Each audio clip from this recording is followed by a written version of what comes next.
One of the things that really intrigues me is this idea, and I heard it many, many years ago. I'm not even sure of the original source where I heard it, but it goes like this.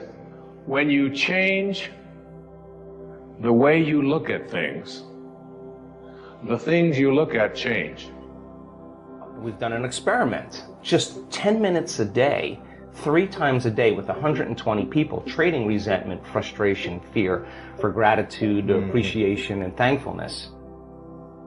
Albert Einstein once observed that you have the most fundamental and major decision that you have to make in your life is this. Do I live in a friendly or a hostile universe? Which is it? Is it a universe that is filled with hostility and anger and people wanting to hate each other and people wanting to kill each other? Is that what you see? Because when you see the world that way, that's exactly what you will create for yourself in your life. This is from great scientific minds. And the interesting thing is that this is not just a clever play on words, that when you change the way you look at things, the things you look at change. It's actually a very scientific thing, and I'm going to show you that in just a moment. Measuring their immune response, the chemical immunoglobulin A, your primary defense against bacteria and viruses, the best flu shot you'll ever get, lives innately within you.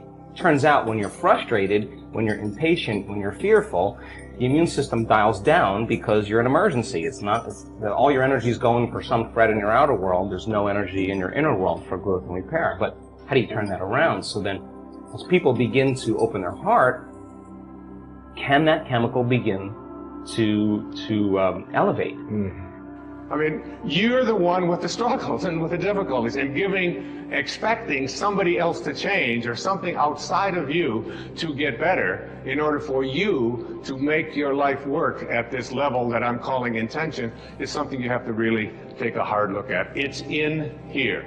We have to see, the question isn't whether I'm connected to this field of intention. The question is, how ready am I to keep that connecting link absolutely corrosion-free? 4 days, 50% change in the 120 people. Their IgA levels went up 50% in 4 days. That's your body's immune system is now upregulating genes that are making proteins and immunoglobulins and antibodies that you don't need a flu shot. In other words, your inner state is greater than your outer world. So then, just by doing that, we now know that your immune system is going to get stronger by the same means. I used to ask the question many years ago, from studying philosophy and teaching it for many years, who am I? Who am I? I'm pretty much at peace with that now. I really think that who I am is a piece of the divine source, disguised as an author and a father and a writer and someone who delivers these kinds of talks and so on. It's all a disguise. I remember when someone asked Mother Teresa, what do you do every day in the streets of Calcutta? She had a wonderful, profound answer. She said, every day I see Jesus Christ in all of his distressing disguises. I see the unfolding of Source, the unfolding of God, the unfolding of Spirit in all that I encounter. And I see it in myself as well. And I see that and know that. That's not the question that bugged me the most. Take 120 people or 50 people and measure 7,500 gene regulations. Okay? In 4 days, 2 genes that suppress cancer growth and tumors are activated and upregulated. The genes that stimulate stem cells to go to damaged tissues and repair them, upregulated. The gene for oxidative balance is upregulated. Anti-cancer, anti-aging, anti-heart disease, anti-stroke, anti-neurodegenerative, anti-inflammatory, antimicrobial. Just the body's naturally doing this. The one that puzzled me the most is, where did I come from? Where did I come from? You ever ask yourself that question? I used to ponder that. I can remember I lived in a series of foster homes for a while when I was a young boy, until I was about 9. And I would lay out in Mount Clemens, Michigan, I would lay out on the grass, and I would look up, and I'd see these endless stars. There was an apple orchard out there. And I could just lie there on my back, and I'd just look up, and I'd say, where did I come from? Where did I come from? And it's not about reincarnation. I always liked Eleanor Roosevelt's response when they asked her if she believed in reincarnation. She said, I don't think it would be any more bizarre for me to show up in another lifetime than it was for me to show up in this one. It always kind of made sense to me. It's hard to figure all of this out. The gene for neurogenesis, the growth of new neurons in response to novel experiences and learning. This is 4 days. The gene switches on.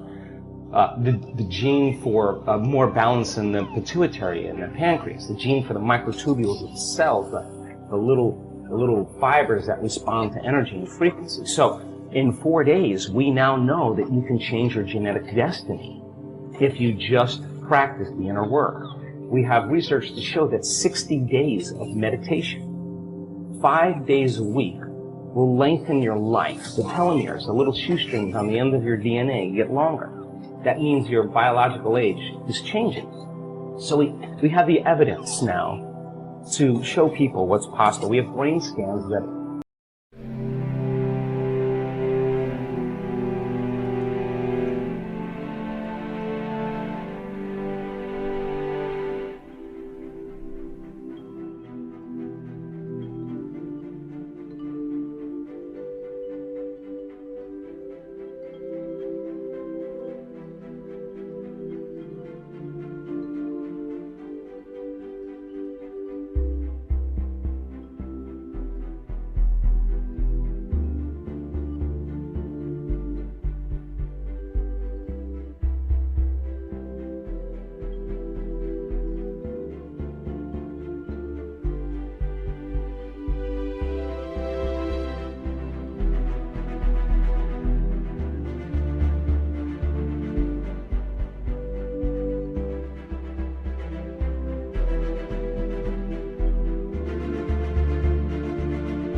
that are so outside of normal that when neuroscientists see them, they're blown away, because the amount of energy that's in the brain during this transcendental moment is hundreds of times outside of normal. Wow. I mean, you can't make your brain do that. Something is happening to you, and that person's having a transcendental moment. And we now know that we can predict it, and we now know that we can induce it. But where did I come from? Where did I come? So you ask yourself this perplexing question, where did I come from? And most of us, when we think about that question, we come up with an answer. And the answer is, as hard as it is for us to even imagine, our parents did it. Well, I think in order for us to wake up, we need a wake-up call. And in 1986, I got the call. I was in a triathlon in Palm Springs, California. I was in the biking portion of the race and was negotiating a turn, and the police officer that was helping me to make the turn had his back to the oncoming traffic. So the moment I made the turn, this four-wheel drive Bronco going 55 miles an hour just clipped me from behind, and I landed pretty squarely on the ground and ultimately wound up breaking 6 vertebrae in my spine. So when we think about where we come from, that sort of is the place that we get to in our hearts. But just go back to that moment for a second and understand that, remember what I said earlier, when you change the way you look at things, the things you look at change. Just keep that idea in mind. Because if you go back to the time of your absolute beginning into the material world, I thought this idea that the power that made the body heals the body. I mean, I believe that to this day, and I believe that the quantum model of reality explains healing better than anything. I mean, you can't explain how even a cut heals without bringing in the quantum model. I mean, you can talk about molecules and circuits and chemicals and attractions and repulsion, but that's really not how it works. I mean, that's a model that's very limited.